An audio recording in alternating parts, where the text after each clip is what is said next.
भवद्वेषिणी ॐ मलनिर्मोचनं पुंसां जलस्नानं दिने दिने सकृद्गीताभसि स्नानं संसारमलमोचनम् ॐ नारायणं नमस्कृत्य नरं चैव नरोत्तमं देवीं सरस्वतीं व्यासं ततो जयमुदीरयेत्। ॐ अस्य श्री भगवद्गीताशास्त्रमहामन्त्रस्य श्रीवेदव्यासो भगवान् ऋषिः अनुष्ठच्छन्दः श्रीकृष्ण परमात्मा देवता असोच्यानन्वशोचस्त्वमिति बीजं सर्वधर्मान् परित्यज्य मामेकं शरणं व्रजेति शक्तिः अहं त्वा सर्वपापेभ्यो मोक्षयिष्यामि मा शुचैति कीलकम् मच्चित्तः सर्वदुर्गाणि मत्प्रसादात् तरिष्यसीति कवचम् किरीटिनं गदिनं चक्रहस्तमित्यस्त्रम् अनादिमध्यान्तमनन्तवीर्यमिति ध्यानम् ज्ञानयज्ञेन भगवदाराधनार्थे श्रीकृष्ण परमात्मा प्रीत्यर्थे गीतापारायणे जपे विनियोगः।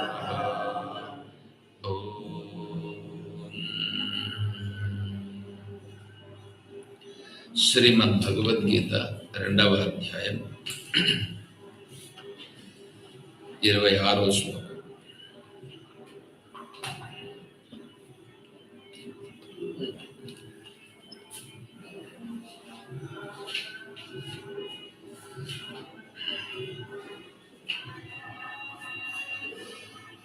ఓం శ్రీకృష్ణ పరబ్రహ్మణే నమః.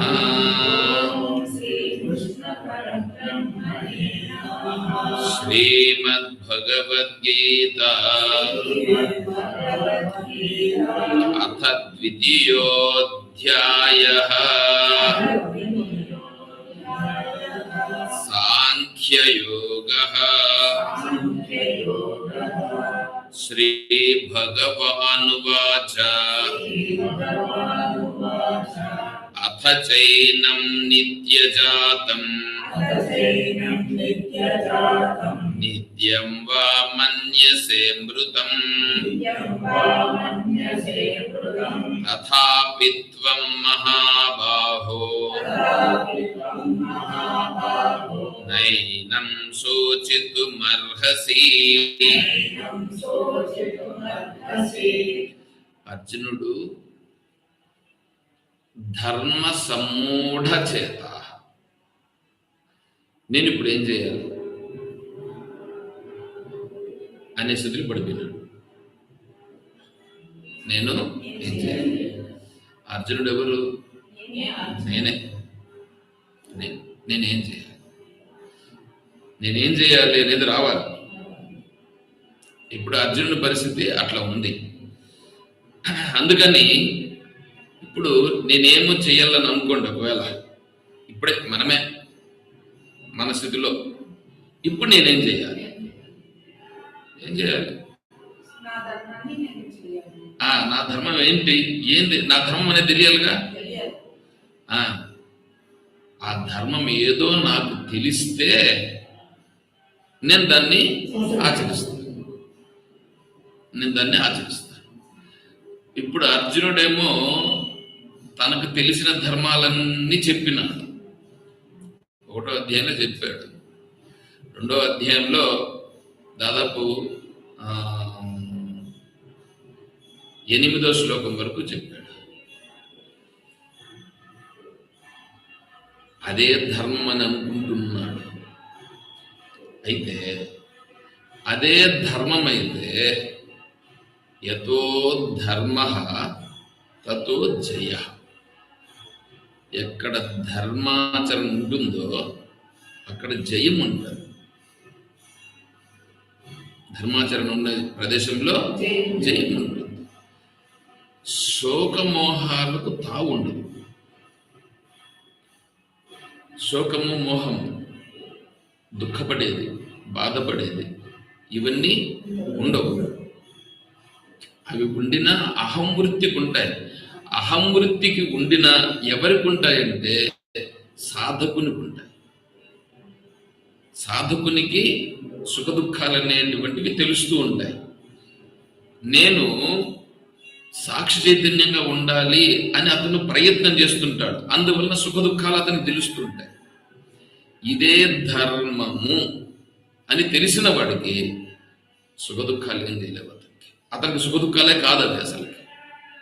సత్యహరిశ్చంద్రుడు ఏ రోజు ఇది నాకు ఇబ్బంది అని అనుకోలేదు, దుఃఖం అని అనుకోలేదు. ఎందుకంటే అతనికి దుఃఖం కాదు అది. అతనికి దుఃఖం కాదు, మనకు అనిపిస్తా ఉంది ఏందైనా రాజ్యాన్ని విడిచిపెట్టేస్తాను చెప్పి విడిచిపెట్టేసి పోయాడు. అక్కడ పోయిన తర్వాత భార్యను కూడా అమ్ముకున్నాడు. పోనీ తనేమన్నా బాగున్నాడు, తను కూడా కాటికొక్కరుగా ఉన్నాడు. అక్కడేమన్నా ఇదేమన్నా చేస్తున్నాడు. ఏమనే మాత్రం కించిత్తు కూడా ఏమనే మాత్రం తనకు దుఃఖము అని అనిపించుటలేదు. వస్తుంది. ఎందుకంటే వీడికి నిజమైన ధర్మం తెలియటం లేదు. కళ్ళల్లో నీళ్లు ఎవరికి వస్తాయంటే ధర్మాచరణ ఎంత గొప్పదా అని వీడికి అనిపిస్తూ ఉంటుంది. అందుకు అనిపిస్తుంది. వారు ఏ రోజు కించిత్తు కూడా మనస్సులో కూడా ఆ ఫీలింగ్ లేదు. ధర్మరాజు ఓడమంతే ఫీలింగ్ లేదు. ఎందుకంటే ఏది ధర్మమో వారికి తెలుసు. అందువలన నేను ఇప్పుడు ఏం చేయాలో అది చేస్తాను. కానీ అర్జునుడు ఏం చేస్తున్నాడు? ఏడుస్తున్నాడు. ఎవరు అర్జునుడు? నేను ఏడుస్తున్నాను లేదా? అదే నేనే ఏడ్చి మొత్తుకుంటున్నా. ఆ ఏడ్చి మొత్తుకుంటున్నానంటే కారణం ధర్మం ఏంటో తెలియదు. ఆ ధర్మం ఏందో తెలిస్తే నేను అట్లుంటే అప్పుడు నాకు ఒక ఇది ఉంటుంది. ఏంటంటే ధర్మాన్ని నేను ఆచరిస్తాను, నాకు వేరే అవసరం లేదు అని ఉంటుంది. చూడండి ఎంత ఇదంటే. అందుకని ముందు తెలియాలి కాబట్టి ఈ సకల సృష్టిని ఏదైతే నిలబెట్టుచున్నదో, దేని ఆధారముతో ఇదంతా నిలబడి ఉన్నదో దానిని పట్టుకునుట ధర్మం. దాన్ని పట్టుకుని ఆ స్వరూపం ఎలా నువ్వు ఆచరించాలో చెప్పింది. ఆ ప్రకారంగా ఉండుట అంటే అది ఎట్లా చెప్పింది అంటే ఈ సకల సృష్టి దేని చేత నిలబడి ఉన్నదో అదే వేదముల రూపంగా, ఋషుల రూపంగా, గీతామాత రూపంగా ప్రకటించి ఉన్నది. భగవద్గీతను చెప్పినది శ్రీకృష్ణుడు కాదు, చిదానందేన కృష్ణేన, చిదానందుడైన కృష్ణుడు చెప్పాడు. తర్వాత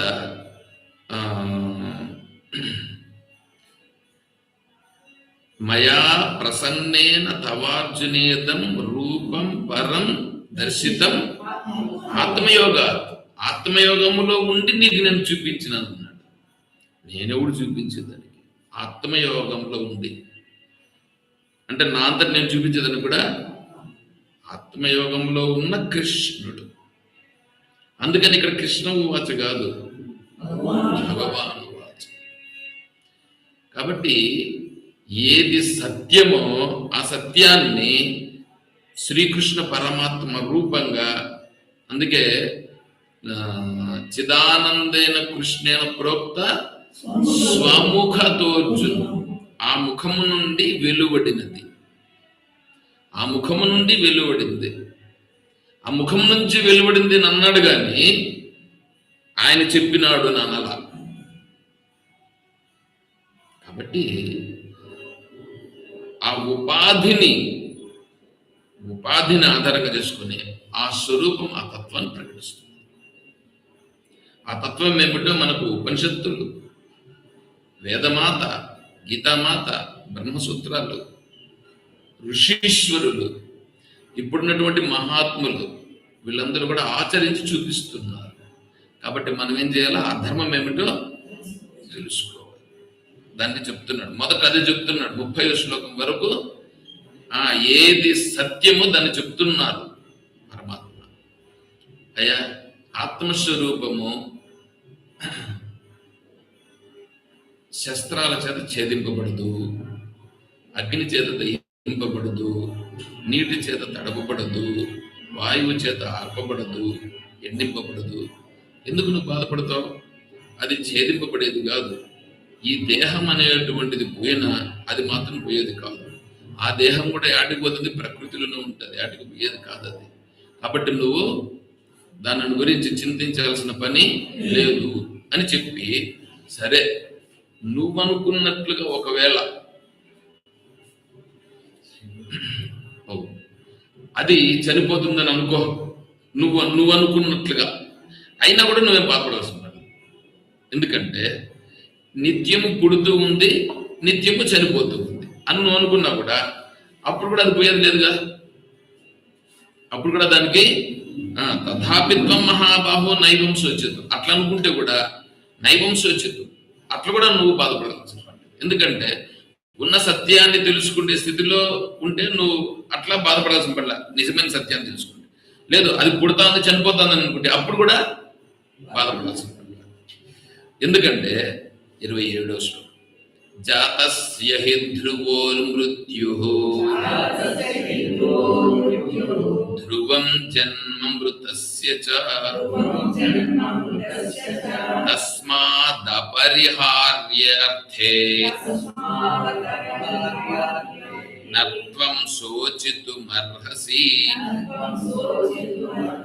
చూడయా, పుట్టినవాడు జాతస్య హి, పుట్టింది నువ్వు అనుకుంటున్నావు, పుట్టలేదు. శరీరం పుట్టలేదు, పుట్టిందని నువ్వు అనుకుంటున్నావు. సరే, నువ్వు అనుకున్న ప్రకారం కూడా అనుకుందాం. పుట్టింది ఏమవుతుందంటే గిట్టి తీరుతుంది. సరే, గిట్టిందని అనుకో, గిట్టినంత మాత్రాన మళ్ళా రాదు నువ్వు అనుకోవద్దు, అది వచ్చి తీరుతుంది. శరీరం, ఆత్మ పుట్టేదిలా గిట్టేదిలా.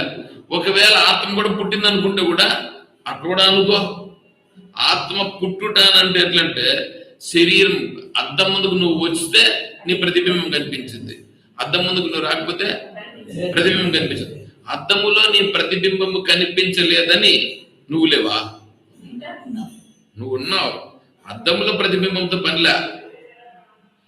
నీకు అద్దం అనేటువంటిది నీ శరీరం. ఇప్పుడు అది ఉదాహరణ చెప్తాను. అద్దం అనేది నీ శరీరం అనుకో, ప్రతిబింబం అనేది ఇందులో పడినటువంటి విశిష్ట చైతన్యం అనుకో, బింబం అనేటువంటిది శుద్ధ చైతన్యం, ఉపహిత చైతన్యం. అది నేను. చూడండి, నేను ఈ శరీరం అని అనుకుంటున్నా. శరీరం నుంచి ముందు విశిష్ట చైతన్యానికి రా, విశిష్ట చైతన్యం నుంచి ఉపహిత చైతన్యానికి వచ్చేస్తుంది. ఇది మార్గం. కాబట్టి ఈ శరీరం అసలు పుట్టలేదు, సరే పుట్టిందని నువ్వు అనుకుంటా ఉండవు, అనుకున్నా కూడా సమస్య లేదు. ఎందుకంటే చనిపోయిన తర్వాత మళ్ళా పుట్టింది. కొన్ని చనిపోతే ఆడిపోయింది, దాంట్లోకి పోయింది, మళ్ళా అవే బయట వచ్చింది. ఇప్పుడు వర్షం నీళ్లు పడుతూ ఉంటాయి. ఈ వర్షం అంతా ఎక్కడి నుంచి వస్తుంది? సముద్రం నుంచి వస్తుంది. మళ్ళీ ఇవన్నీ ఆడిపోతుంటాయి, మళ్ళీ సముద్రం. ఆకాశాత్ పతితం తోయం యథా గచ్చతి సాగరం సర్వదేవ నమస్కార కేశవం ప్రతిగచ్చతి. కేశవం ఎవడు? కేశవుడు. కా ఈశ వా. కా ఈశ వా. కా అంటే బ్రహ్మ, ఈశ అంటే ఈశానుడు, వా అంటే విష్ణు. అది కాదు అర్థం. సృష్టి స్థితి లయ, సృష్టి స్థితి లయములు ఎవరి వల్ల జరుగుతున్నాయో ఆ స్వరూపానికి కేశవ అని పేరు. అందరూ కేశవ అని పేరు పెట్టుకుంటారు, అర్థం తెలుసుకోవాలిగా. కాబట్టి అట్లయినా నువ్వు బాధపడాల్సిన పనిలా, ఇట్లయినా బాధపడుతుంది. ఎందుకు ఊరికే బాధపడుతుంది? ఏడుస్తున్నాడు కదా, మనమంతా బాధపడుతున్నాం కదా. ఏం పోతుందని బాధపడుతూ ఉండవు, ఏమి జరుగుతుందని బాధపడుతూ ఉండవు. తెలుసుకో. తస్మాత్, కాబట్టి అపరిహార్యేర్థే, ఆ పరిహారము చేసేదానికి వీలు కానటువంటివి ఆత్మస్వరూపంని పరిహారం చేయలేవు. ఈ ఈ పంచమహాభూతాల రూపంగా ఉన్నటువంటి దాన్ని కూడా పరిహారం చేయలేవు. పరిహరించుట అంటే దాన్ని తొలగించుట. తొలగించుట ఎవరికి సాధ్యం కాదు. దాని గురించి ఎందుకు నువ్వు బాధపడతావు? అవ్యక్తాదీని భూతాని వ్యక్త మధ్యాని భారత అవ్యక్త నిధనాన్యేవ తత్ర కా పరిదేవన. కా పరిదేవన. ఎందుకయ్యా బాధపడుతున్నావు? ఎవడన్నా బాధపడతాడా? బాధపడకూడని దాని గురించి ఎవడన్నా బాధపడతాడా? ఒకవేళ బాధపడని దానిని గురించి బాధపడుతున్నాడంటే అర్థం ఏంటి? వాడికి తెలియలేదు. వాడికి తెలియలేదు కాబట్టి కదా బాధపడుతున్నాడు.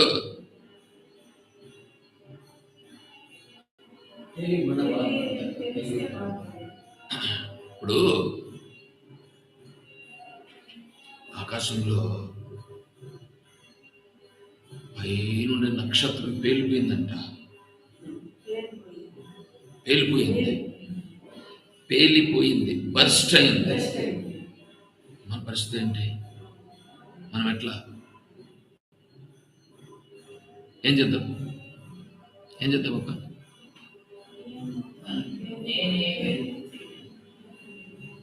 ఏమయ్యా,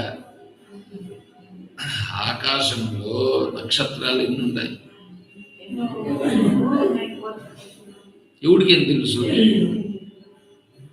అవేవో ఉంటాయి, ఎందుకో వచ్చినాయి, ఎట్లాగో ఉంటాయి. అది పేలితే ఏంటి, పేలకపోతే ఏంటి? ఒకవేళ పేలిందని అనుకో, పగిలింది అనుకో, ఎందుకు పగిలిందో ఈ సృష్టి నియామకుడైనటువంటి ఈ ఎవరైతే చూసుకుంటాడో ఆయన చూసుకుంటాడు. నీకెందుకు? అవునా? దానిని మనం ఎవడన్నా పట్టించుకుంటామా? అప్పుడేదో స్కైలాబ్ ఏదో పడిపోతుందంటే అందరూ భయపడ్డారు. ఎందుకు? ఏమో జరిగిపోతుంది, చచ్చిపోతాము. కోళ్ళు కోసుకొని తినేవాళ్ళు, మేకలు తినేవాళ్ళు, అన్ని తినేవాళ్ళు తాగేవాళ్ళు. ఇంకొంతమంది వచ్చింది ఏం చేశారంటే 2000 సంవత్సరంలో అంతమైపోతుందంట. కాబట్టి మీరేం చేస్తారంటే మా సమాజంలో చేరండి, మీకు మేము అక్కడ రక్షణ చూపిస్తాం అని ఎంతో కొంతమంది ప్రయాణం. దానిపైన ప్రచారం 2000 కూడా అయిపోయాయి. ఏమైంది అంటే జరుగుతూనే ఉండగా. ఇప్పుడు నీ ఇల్లు, నీ భూమి, నీ ధనం, నీ ఉద్యోగం, నీ బంధువులు నిన్నేం రక్షిస్తుంటారు? పోనీ నిన్ను నువ్వు ఏమైనా కాపాడుకుంటున్నావా? నిన్ను నువ్వు కూడా కాపాడుకోవడం లేదు. జరగాల్సింది జరుగుతుంది లేదా జరుగుతుంది. నేనేం చేయాలి అది కదా నువ్వు తెలుసుకోవాలి. అది తెలుసుకోవడం కోసం చెప్తాను. అవ్యక్త దీని భూత, దీన్ని ఏమంటారంటే మాయోపనిషత్. ఈ 28వ శ్లోకం మాయోపనిషత్. ఈ మాయోపనిషత్తు కనుక తెలిస్తే, ఈ మాయోపనిషత్తు తెలుసుకుంటే శోకము నుండి వాడు బయటపడిపోతాడు. అంటే దుఃఖం నుండి బయటపడిపోతాడు. అదే చెప్తున్నాడు ఇక్కడ. ఈ భూతములు పుట్టక ముందు లేవు, మధ్యలో కనిపిస్తున్నాయి, చివర్లో కూడా లేవు. ముందు లేవు, చివర్లో లేవు, మధ్యలో కనిపిస్తున్నాయి.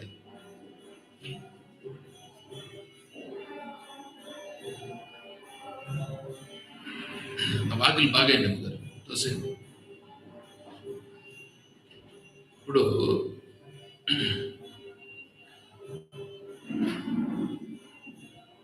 మీ మనస్సులో ఏదో అనుకున్నారు. ఇప్పుడు మీరు అనుకోండి, ఒక క్షణం ఏదైనా ఒకటి అనుకోండి. అనుకున్నారా? మీకు తెలిసిందే అనుకున్నారా, తెలియదు అనుకున్నారా? తెలిసిందే కదా అనుకున్నారు. ఏమైంది? ఇప్పుడు తెలిసింది అనుకున్నారు, మీ మనసులోకి వచ్చింది. తెలిసిన దాన్ని మీరు అనుకున్నారు, తెలిసిన దాన్ని మీరు మనసులో అనుకున్నారు, అది వచ్చింది, దాని ప్రభావం ఉంది. అది మిమ్మల్ని ఇబ్బంది పెట్టిందా? ఇబ్బంది పెట్టలేదు. సరే, మీ నుంచి ఏదో ఒకటి పోయింది అని అనుకోండి. మీ మనసులో మీరేమనుకుంటారంటే, మీకు ఏదో ఒకటి ఉంది, పోయింది అని అనుకున్నారా? పోయిందా? అది పోయింది లేదు, వచ్చింది లేదు. ఇప్పుడు పోయింది అనుకునింది, వచ్చింది అనుకునింది ఎవరు? మనసు. ఒక ఊర్లో బ్రాహ్మణ సమాజం ఉంది. దాంట్లో పక్కన ఇండ్లు రెండు. ఈయనకు ఒక కొడుకు, ఆయనకు ఒక కొడుకు, కూతుర్లు ఉన్నారు. సరే, ఈ కొడుకులు ఇద్దరు చదువుకున్నారు, ఇద్దరు కాశీకి వెళ్ళినారు. ఇంకా అక్కడ మనం విద్యాభ్యాసం చేసి ఏదైనా చేద్దాం. ఒకని పేరేమో రామేశ్వర్, ఇంకొకతని పేరేమో రామలింగేశ్వర్.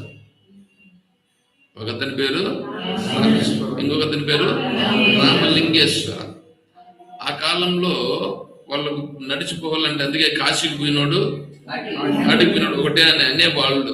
ఎందుకంటే పోయి వచ్చే సౌకర్యాలు లేవు కాబట్టి. అప్పుడు వీళ్ళు నడిచిపోవాల్సిందే. మళ్ళీ వచ్చేదానికి వాడు వస్తాడో రాడో మనకు తెలియదు. పైగా ఇప్పుడులాగా లేదు, ముందుండేటువంటి వాళ్ళు శుద్ధంగా ఉండేవాళ్ళు, ఆ పరమాత్మలో ఐక్యమైపోదామని అనుకునేవాళ్ళు. కాబట్టి కాశీకి వెళ్ళారు. అయితే వీళ్ళు చదువుకునేదానికి వెళ్ళిన, చదువుకొని ఇంకా ఏదైనా ఉద్యోగం చేద్దాం. ఇప్పుడు రామేశ్వర్ అనేటువంటి అతని తండ్రి ఇక్కడ కృష్ణనాథ్. రామేశ్వరం తండ్రి కృష్ణనాథ్. రామలింగేశ్వర్ అతని తండ్రి రామప్రసాద్ అనుకో. కృష్ణనాథ్ కుమారుడు రామేశ్వర్, కృష్ణప్రసాద్ రామలింగేశ్వర్. అక్కడ పోయినారు. అక్కడ పోయిన తర్వాత మేము క్షేమంగా చేరినాము, గురువుల చెంత విద్యాభ్యాసం చేస్తున్నాము అని చెప్పి లెటర్ రాశారు. ఇద్దరికి వచ్చింది. ఈ కృష్ణనాథ్కి, కృష్ణప్రసాద్కి ఇద్దరికి కూడా లెటర్లు అందినాయి. అమ్మాయ, మా కొడుకులు వెళ్ళినారు, అక్కడ క్షేమంగా చేరినారు అని ఇద్దరు సంతోషపడినారు, ఆనందంగా ఉన్నారు. ఫలానా గురువు దగ్గర చేరినారు. విద్యాభ్యాసం అయ్యింది. విద్యాభ్యాసం అయిన తర్వాత వెంటనే ఉద్యోగాలు వచ్చినాయి ఇద్దరికి. వెంటనే ఉద్యోగాలు చేసుకుంటుంటే ఎవరెవరు? రామేశ్వర్, రామలింగేశ్వర్. రామలింగేశ్వర్కి అనారోగ్యమే చనిపోయింది. రామలింగేశ్వర్కి అనారోగ్యమే చనిపోయింది. ఇంకా ఆ శవాన్ని అట్టించి నీకు తీసుకొచ్చేది ఏంటి? అందులో కాశీలో చనిపోతే ఇంకా అక్కడే గంగామాతలో సమర్పిస్తాయి, ఏదో చేస్తారు. పుణ్యం కదా. ఇంకా వాళ్ళు ఇక్కడ మళ్ళీ లెటర్ రాసి వచ్చి వీళ్ళందరూ వచ్చేందుకు కుదరదని వాళ్ళు ఏం చేశారంటే దహన క్రియలను చేస్తారు. రామలింగేశ్వర్ చనిపోయినాడు అని చెప్పేటువంటి దాన్ని వాళ్ళు లెటర్ ద్వారా తెలియజేస్తారు. రామలింగేశ్వర్ తండ్రి ఇక్కడ ఎవరు? రాంప్రసాద్. రాంప్రసాద్. ఈ రాంప్రసాద్ అనేటువంటి అతనికి లెటర్ రావాలి, కానీ వాళ్ళు పొరపాటున ఏం చేశారంటే రాంప్రసాద్ అడ్రస్ బదులు కృష్ణనాథ్కి వచ్చింది. కృష్ణనాథ్కి వచ్చింది పొరపాటు. రాసిన దేవుడు వాడు రామేశ్వర్ రాశాడు. రామేశ్వర్ ఏమని రామలింగేశ్వర్ చనిపోయినాడు అని చెప్పి రాశాడు. ఎవరికి రాయాలి? రామలింగేశ్వర్ తండ్రి ఎవరు? కృష్ణప్రసాద్కి రాయాలి. కానీ వీడు రాస్తాడు కాబట్టి వీళ్ళ తండ్రికి రాసినట్లుగా అడ్రస్ రాసేసాడు. వీళ్ళ తండ్రికి వచ్చే లోపల అడ్రస్ చూసుకొని నా కొడుకు చనిపోయినాడు. ఓ నేర్చుకున్నారు. వీళ్లకు ఇంకా తిది తద్దినాలన్నీ కూడా చేసేసారు.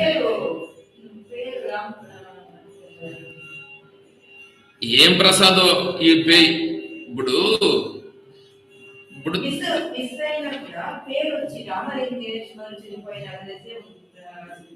ఉండొచ్చు. ఉండినా కూడా నీకు పైన అడ్రస్ ఎవరిది? పైన అడ్రస్ తండ్రిది. వాళ్ళకు తెలియక రాసి ఉంటారు. ఇప్పుడు అడ్రస్ ఎవరిది? నాకు కదా వచ్చింది. నాకు వచ్చింది కాబట్టి ఈ చదివి నా కొడుకు చనిపోయినాడు. ఎందుకంటే అతనికి రాలేదు, ఇతనికి నాకు వచ్చింది కాబట్టి నా కొడుకు చనిపోయినాడు.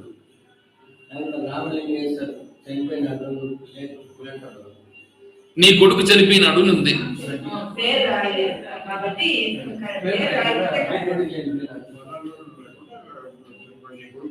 ఇప్పుడు ఏమైంది? కరెక్ట్ అయిపోయింది.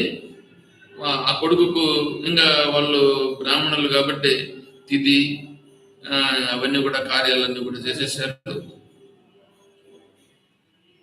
5 సంవత్సరాలు జరిగిపోయింది. 5 సంవత్సరాలు పెడతా ఉంటారు తిథులు.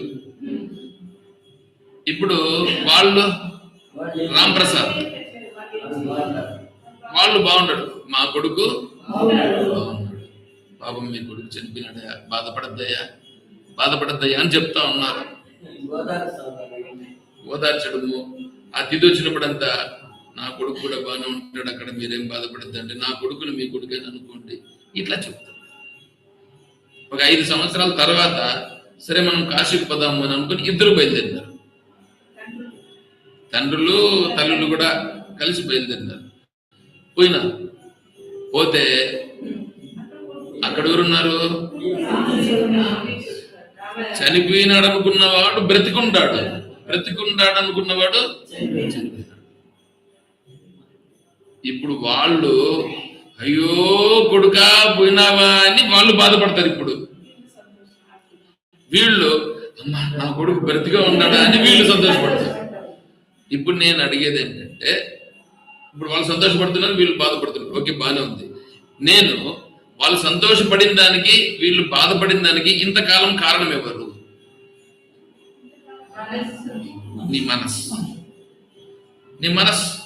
నీ మనసులో నువ్వు అనుకోవడం.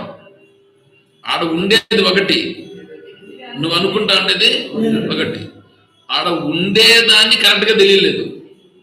ఉండేది కరెక్ట్ గా తెలియకపోయిన కారణం చేత నువ్వు బాధపడుతున్నావు. నీ మనసులో అనుకున్నది సత్యం అనుకుని నువ్వు బాధపడుతున్నావు. అంతేనా కదా? ఉన్న సత్యం తెలుసుకునే దానికి నేరుగా పోయి చూసిన తర్వాత తెలుసుకున్నారు. నేరుగా సత్యం తెలుసుకున్న తర్వాత ఉండే సత్యం వేరే. ఉండే సత్యాన్ని తెలుసుకుంటే ఇంతవరకు ఉన్న బాధ. ఇప్పుడు మన పరిస్థితి అదే. ఇప్పుడు నేరుగా ఉండేదాన్ని చూసుకొని మనం ఏమో అనుకుంటున్నాం. ఇది సత్యం కాదు. ఉన్న సత్యాన్ని తెలుసుకుంటే ఇంతవరకు వాడు రామలింగేశ్వర్ చనిపోయినాడు అని అనుకొని బాధపడినట్లుగా మనం ఏం చేస్తున్నామంటే ఏమి పోలా, ఏమి రాలా, అదంతా మనస్సులో మనం పెట్టుకొని ఉండేటువంటిది. ఇదంతా దీనిపైన వివరణ చాలా వస్తుంది. ఈ విషయాలు తెలుసుకునే దానికోసమే మనం మొదలు పెట్టుకుంటూ పోతున్నాం. దీన్ని ఇప్పుడు పైన చెప్పుకుంటున్నాం. ఈ విషయాలు మనం లోతుకు పోతాం. నీ మనసులో ఎందుకు అనుకుంటున్నావు, నీ మనసులో ఎందుకు అట్లా ఏర్పడుతుంది అనేది వస్తుంది ఇంకా. అందుకని చెప్తున్నాడు అవ్యక్తాదీని భూతాన్ని. ఇది అర్థమైందా? ఈ కథ అర్థమైందా? నీ మనస్సులో నువ్వు అనుకుంటున్నావు, నీ మనస్సులో నువ్వు అనుకుంటా ఉండేదాన్ని నువ్వు సత్యం అని అనుకుంటున్నావు. అంతేగాని ఎదురుగా అక్కడ ఏమీ లేదు. అదంతా ఎదురుగా అక్కడ ఏమీ లేదు. అదంతా జరుగుతూ ఉండేది అంతా కూడా దైవీ శక్తి ద్వారా ఏదో జరుగుతుంది. నువ్వు దైవీ శక్తిని తెలుసుకున్నావని అనుకో, ఆ దైవీ శక్తిని తెలుసుకుంటే నీకు అర్థమవుతుంది ఏం జరుగుతుంది, ఏంటి, ఎట్లా అనే విషయం. ఆ దైవీ శక్తిని తెలుసుకోకుండా మనం ఎదురుగా కనిపిస్తా ఉండే దాన్ని చూసుకొని అదే సత్యం అని అనుకుని మనం దానిలో పడిపోయి మునిగిపోయి, దాన్ని ఏమంటారంటే ఈత రాని వాడు బావిలో పడిపోయినప్పుడు వాడు చేతులు కొట్టుకుంటా అల్లాడుతున్నాడే, మన పరిస్థితి అలా ఉంది.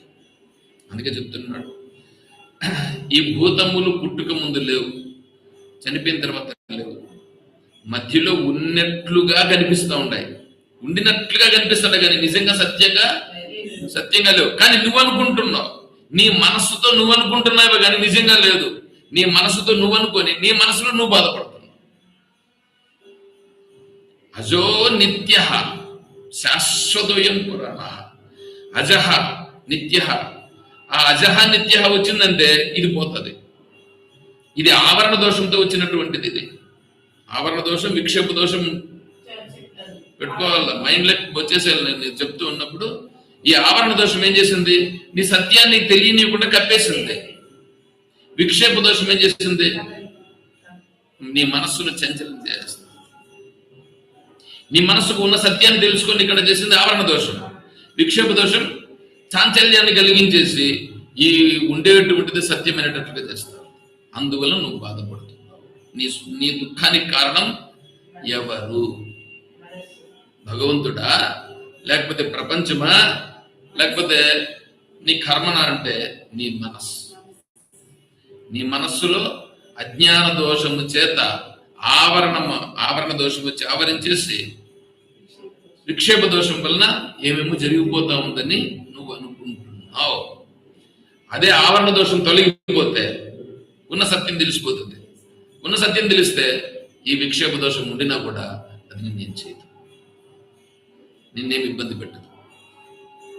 అహం వృత్తికి విక్షేప దోషం ఉంటుంది. అహం వృత్తికి విక్షేప దోషం ఉంటుంది. ఆవరణ దోషం ఉందే, ఆవరణ దోషం ఆ ఉపహిత చైతన్యాన్ని ఆవరించేస్తుంది. ఆ ఉపహిత చైతన్యాన్ని ఆవరించిన దాన్ని తీసేస్తే నేను ఉపహిత చైతన్యం, నేను సాక్షిని నువ్వు స్థిరపడిపోతావు. నువ్వు ఎప్పుడైతే స్థిరపడిపోతావో అప్పుడు అహం వృత్తికి జరిగేటివన్నీ కూడా ఉపనిషత్తు చెప్పింది చాలా నిజంగానే. అందుకే దేవ రుణము, ఋషి రుణము అనేటువంటిది నేను మొన్న ఎప్పుడో చదివి ఓరే నాయన, నేను ఇన్ని రోజులు చదివి నేను ఏమర్థం చేసుకున్నాను అని నాకు అనిపించింది.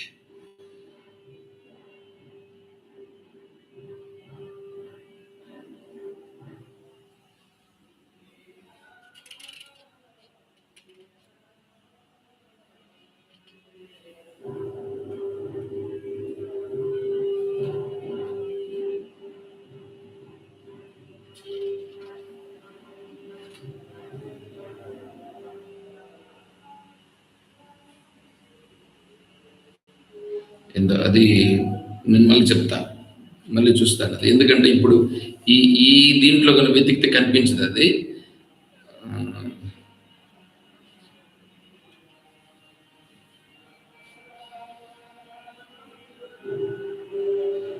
ఇక్కడే ఉంది.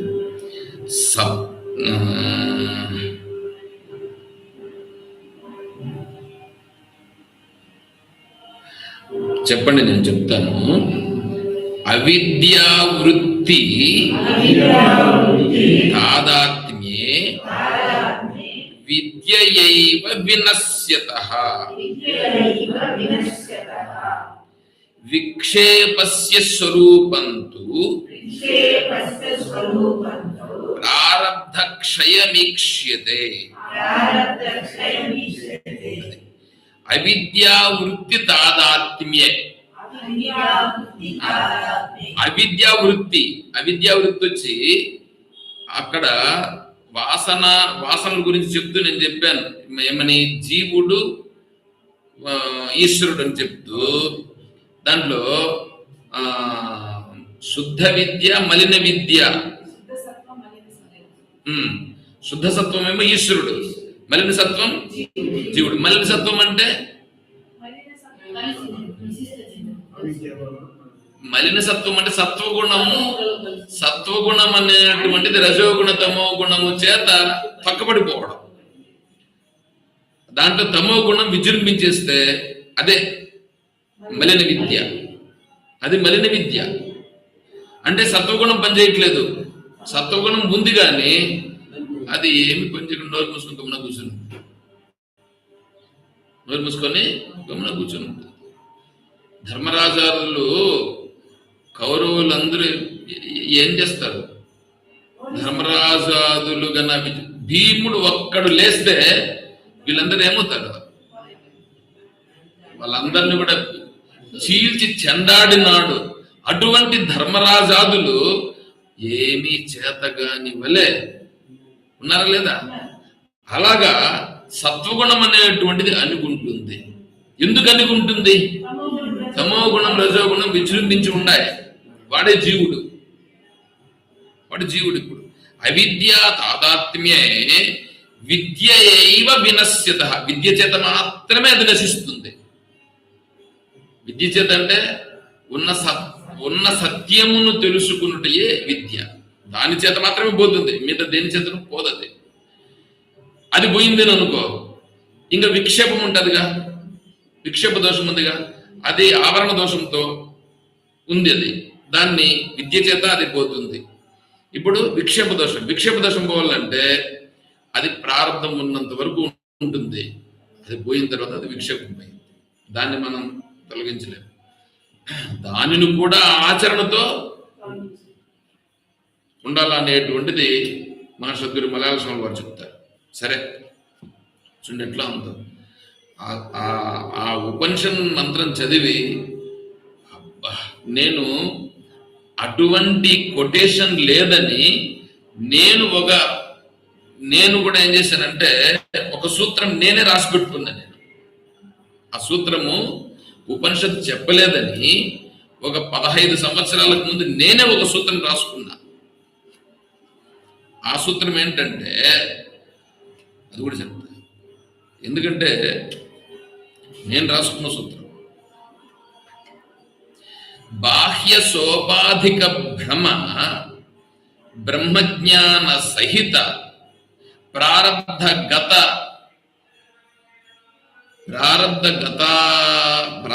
గత నివర్త్యత్వం.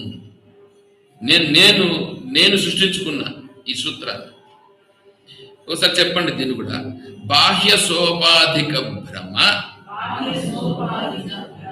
బ్రహ్మజ్ఞాన సహిత ప్రారబ్ధ గత నివర్త్యత్వం. ఇప్పుడు దీన్ని మీకు చెప్పాలంటే కొంచెం, ఇప్పుడు సోపాధిక భ్రమ ఉందిగా, నిరుపాధిక భ్రమ అని సోపాధిక భ్రమ అని రెండు ఉంటాయి. సోపాధిక భ్రమ అంటే ఏమంటే ఈ శరీరము నేను అని ఉండేటువంటిది సోపాధిక భ్రమ. నిరుపాధిక భ్రమ అంటే ఏమంటే శరీరం లేకుండానే శరీరం ఉందని అనుకునేది భ్రమ. శరీరం లేదు, శరీరం లేకుండానే శరీరం ఉంది అని అనుకునేది. పాము లేకనే పాము ఉంది అని అనుకునేది, అది నిరుపాధిక భ్రమ. సరే, శరీరం కనిపిస్తూ ఉండేదాన్ని సోపాధిక భ్రమ అని అంటారు. ఇదంతా ప్రపంచమంతా సోపాధిక భ్రమ. ఈ శరీరం కూడా సోపాధిక భ్రమ. ఈ సోపాధిక భ్రమ అనేటువంటిది బాధ పెడుతూ ఉంటుంది మనుషుల్ని బాధపడుతూ ఉంటారు. సాధకుడు కూడా బాధపడతాడు, కానీ జ్ఞాని బాధపడతాడు. ఎందుకంటే బ్రహ్మజ్ఞాన సహిత ప్రారంధాన్ని అనుభవిస్తుంటాడు. బ్రహ్మజ్ఞానం అతనికి చాలా స్పష్టమైపోయింది. బ్రహ్మజ్ఞానం స్పష్టమైపోయిన కారణం చేత అహం బ్రహ్మాస్మి బ్రహ్మవాహమస్మి. అందువలన ప్రారంధం అనేటువంటిది ఏది ఉందో అది విక్షేపాన్ని నుంచి ఉంది. అది అయిపోతానే అది పడిపోతుంది. ఇతనికి ఆల్రెడీ ఆవరణ దోషాన్ని తొలగించేశాడు. ఇంకా విక్షేపం కదా ఉండేది, ఆ విక్షేపం అనేది పోయింది అని చేసి 20 సంవత్సరాలకు ముందు నేను రాసి పెట్టుకున్నా. తర్వాత నాకు శృతిమాత అనుగ్రహం చేత అది ఆ మంత్రం నేను చూడడం జరిగింది. శృతిమాత ఎక్కడ విడిచిపెట్టలేదు, ఏ విషయాన్ని విడిచిపెట్టలేదు. శృతిమాతలో మనం అన్వేషించి తెలుసుకోలే కానీ శృతిమాత ఎక్కడ. కాబట్టి ఈ శరీరాలన్నీ మధ్యలో కనిపిస్తున్నాయి. సోపాధిక భ్రమ అంటారు దీన్ని. సాధకునికి సోపాధిక భ్రమ అవుతుంది, జ్ఞానికి నిరుపాధిక భ్రమ అవుతుంది. ఇది వస్తుంది, నిదానంగా చెప్తా ఎప్పుడో. సరే. ఆశ్చర్యవత్ పశ్యతి కశ్చిదేనం ఆశ్చర్యవద్ వదతి తథైవ చాన్యః ఆశ్చర్యవశ్చైనమన్యః శృణోతి శ్రుత్వాప్యేనం వేద న చైవ కశ్చిత్. ఈ ఆత్మస్వరూపం ఉందే, ఇప్పుడు ఇవన్నీ నేను చెప్తా ఉంటే మీకు వింటున్నారు కదా, మీరు రోజు చెప్తూనే ఉండేటివే, మనం దాన్నే తిప్పించి మళ్ళీ చెప్పుకుంటాను. మీకు కొద్దిగా వింటూ ఉంటే ఏదో కొత్తగా విన్నట్లుగా అనిపిస్తుందా లేదా? ఏందో కొత్త విషయాలు విన్నట్లుగా అనిపిస్తుందా లేదా? కొత్తగా అనిపిస్తుంటుంది. వినేవాడికి కొత్తగా ఉంటుంది, చెప్పేవాడికి చెప్తా ఉండేవాడు కూడా అట్లాగే ఉంటుంది. చెప్తా ఉండేవాడికి కొత్తగా ఉంటుంది, వినేవాడికి కొత్తగానే ఉంటుంది. అయితే దీన్ని వినేదానికి వచ్చేవాడు చాలా అరుదు. సరే, అటువంటి వాడు వచ్చినా, అట్లాంటి వాడు దొరికినా, వాడు దీన్ని గురించి తెలుసుకునుట, దీని గురించి వినుట, దీని గురించి శ్రవణం చేసి దాంట్లోనే ఉండిపోతాడు. దీని యొక్క సత్యత్వం ఏమిటి అనేటువంటిది నిజంగా ఎవరికైనా తెలిసిన వాడు ఎవడైనా ఉంటాడా? నిజంగా ఎవరికైనా తెలిసిన వాడు ఉన్నాడనంటే, నిజంగా తెలిసిండేవాడు ఎవడంటే దాంట్లో లయించిపోయిన వాడు తెలుస్తుంది. లయించిపోయిన వాడికి అంటే ఏంటంటే, ఇప్పుడు మీరు ధ్యానం చేస్తున్నారు, ధ్యానంలో మీకు ఆ అనుభూతి కలుగుతుంది. ధ్యానంలో మీకు ఆ అనుభూతి ఏది? స్వరూపానుభూతి అనేటువంటిది కలుగుతుంది. దాన్ని ఎట్లా అనే విషయం కూడా మళ్ళా చెప్తా. ధ్యానంలో నువ్వు దేనిని గురించి ధ్యానించాలి అనేది వస్తుంది. దేనిని గురించి ధ్యానించాలి, ఏది సత్యత్వం అనేది ధ్యానించాలి, దాని గురించి వస్తుంది. దానిని నువ్వు ధ్యానించినప్పుడు ఏంటంటే నీ శరీరము, నీ మనస్సు, నీ ప్రపంచము, ఇవన్నీ ఏమీ అస్సలు తెలియదు ఉంటావు. అది ఎట్లుంటుంది అనే విషయం నీకు చెప్పలేవు. సరే, మేము మీకు ఒకటి ఉదాహరణ చెప్తానండి. మీరు గాఢ నిద్రలో మీరు ఎలా ఉంటారో మీకు తెలుసా? గాఢ నిద్రలో ఉండేది మీకు తెలియదు, కానీ ఇది ఉన్నాడే, ధ్యానంలో ఉన్నాడే, ఆ ధ్యానంలో ఉన్నటువంటి వాడు లేచిన తర్వాత ఇప్పుడు ఉంటాడే, కళ్ళు తెరిచి ఈ స్థితిలో ఉన్నాడే, దానిని సమాధి అంటారు. ధ్యానం చేసేటప్పుడు ఉండేది కాదు సమాధి, ఇప్పుడు ఉండేది సమాధి. ఎప్పుడు మేలుకొని ప్రపంచాన్ని చూస్తూ ఈ ప్రపంచం అంతా సత్యం కాదని, నేను సత్యం అని ఉండడే, వాడు సమాధిలో ఉన్నట్లు లెక్క. అంతేగాని వాడు ధ్యానం చేస్తాడు, వాడు సమాధిలో అది దాన్ని తీసి వరగబెట్టాడు.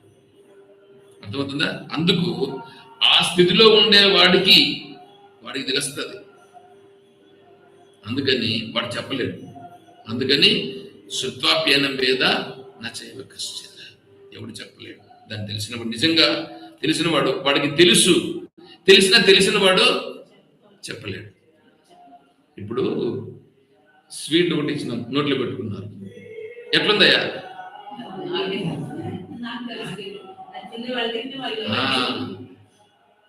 రావే నోరు తెరు. ఎట్లుందో తెలుసు కదా ఇప్పుడు. అది తర్వాత దేహి నిత్యమవధ్యోయం దేహే సర్వస్య భారత తస్మాత్ సర్వాణి భూతాని నత్వం శోచితుమర్హసి. దేహి నిత్యం. దేహి దేహంలో ప్రకటమవుతున్నటువంటి చైతన్య స్వరూపం ఉన్నదో అది నిత్యం. అవధ్యోయం అది వధించడానికి వీలు కానిది. దేంతోనూ నువ్వేం చేయలేవు. దేహే సర్వస్య అన్ని దేహముల యందు, మానవుల దేహం ఎందు మాత్రం కాదు, మానవుల దేహమునందే కాదు, అన్ని దేహముల యందు ఉన్నది ఆ చైతన్యమే. తస్మాత్ కాబట్టి సర్వాణి భూతాన్ని నత్వం శోచితుం అర్హసి. కాబట్టి నువ్వు ఎందుకు బాధపడుతున్నావు? బాధపడాల్సిన అవసరం లేదు. ఇక్కడికి ఆత్మస్వరూపం అనేటువంటి దాన్ని చెప్పడం జరిగింది.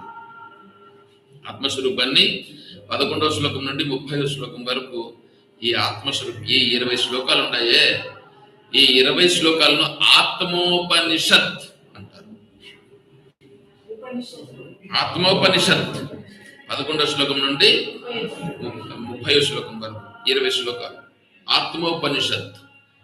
ఈ 20 శ్లోకాలు తెలుసుకుంటే ఆత్మస్వరూపాన్ని బాగా స్పష్టంగా తెలుసుకున్నట్లు. నువ్వు ఉపనిషత్తులు అంతా చదివి తెలుసుకునేటువంటిది అంతా ఈ 20 శ్లోకాలు. ఈ 20 శ్లోకాలు అర్థం చేసుకుంటే ఉపనిషత్తుల్లో ఆత్మస్వరూపాన్ని చెప్పిందంతా ఇక్కడ తెలుస్తుంది. ఇది బాగా తెలిస్తే అక్కడ పోయిన తర్వాత ఇదా అంటే ఇప్పుడు ఏంటంటే మన వాళ్ళు ఏం చేస్తారంటే, ఇప్పుడు లెక్కలు తెలుసా మీకు? లెక్కలు మ్యాథమెటిక్స్ ఉంటాయి. మ్యాథమెటిక్స్ లో సూత్రాలు ఉంటాయి, ఈక్వేషన్స్ ఉంటాయి. ఆ ఈక్వేషన్స్ ఎందుకు? ఆ లెక్క వచ్చినప్పుడు ఆ లెక్కలో ఈ ఈక్వేషన్ వేస్తే వచ్చేస్తుంది. ఇప్పుడు నన్ను చిన్నప్పుడు ఏం చేశారంటే, నేను 4వ తరగతో 3వ తరగతి చదువుతాను. వీడు ఎట్లా చదువుతాడేమో అని, రే మాకు 8 మంది పనికి వచ్చినారా, ఒకరొకరికి కూలి ఎంత అంటే 12 రూపాయలు. ఒకరొకరికి 12 రూపాయలు కూలి. ఎంతమంది వచ్చినారు? 8 మంది వచ్చినారు. ఎంత ఇవ్వాలరా వాళ్ళకు అన్నాడు. 96 రూపాయలు అన్నా నేను. భేష్ అన్నాడు. నన్ను పరీక్ష చేసేదానికి వచ్చినాడు. నేను 3వ తరగతి 4వ తరగతి అప్పుడు. ఇప్పుడు 96 నేను ఎలా చెప్పాను? ఎక్కడుంది ఈక్వేషన్? మీరు చెప్పండి. ఇప్పుడు నేను చెప్తాను, చెప్పండి. ఒకరొకరికి ఎంత? 8 రూపాయలు. ఎంతమంది వచ్చినారు? 12 మంది. 8 మంది వచ్చినారు, 12 రూపాయలు. ఇప్పుడు ఎంత? ఎట్లా చెప్తారు చెప్పండి? 8 మందికి 12 రూపాయలతో ఎంత అవుతుంది? 96. ఎట్లా వచ్చింది మీకు? గుణకారం, ఎక్కాలు. 12 8ల 90, 8 12ల 96. అక్కడ నేర్చుకున్న ఈక్వేషన్ ఇక్కడ పనిచేసింది లేదా? అక్కడ నేర్చుకున్న ఈక్వేషన్ ఇక్కడ పనిచేసిందిగా. సేమ్ ఈ భగవద్గీత శ్లోకములు ఇవి తెలుసుకున్నాడు, అది వీడి జీవితంలో ఇక్కడ తెలుస్తుంది. ఉపనిషత్తులు అడిగిపోతే ఇంకా లోతుగా తెలుస్తుంది. అది ఇదే అక్కడ ఉంటుంది. అర్థమవుతుందా? అక్కడ ఉండేది ఇక్కడ ఉండేది నీ నిత్య జీవితంలో నీకు బాగా స్పష్టంగా తెలియడానికి కొరకే అది ఇక్కడ వరకు చెప్పడం జరిగింది. 31వ శ్లోకంలో స్వధర్మానుష్ఠానం గురించి చెప్పడం జరుగుతుంది. దాన్ని మళ్ళీ మనం సాయంకాలం నుంచి కంటిన్యూ చేద్దాం. హరి ఓం తత్సత్. ఓం అసతో మా సద్గమయ. ఓం తమసో మా జ్యోతిర్గమయ. దీర్ఘమయ ఓం మృత్యోర్మా అమృతం గమయ ఓం శాంతి శాంతి శాంతి హరి ఓం తత్సత్ ఓం సర్వం శ్రీ సద్గురు చరణారవిందార్పణమస్తు ओम जय बोलो श्री कृष्ण परमात्मा की जय, बोलो गीता माता की जय, बोलो भक्त मंडली की हर नमः पार्वती पतये जय सीताराम हरि ओम तत्सत् ओम श्री गुरुभ्यो नमः ओम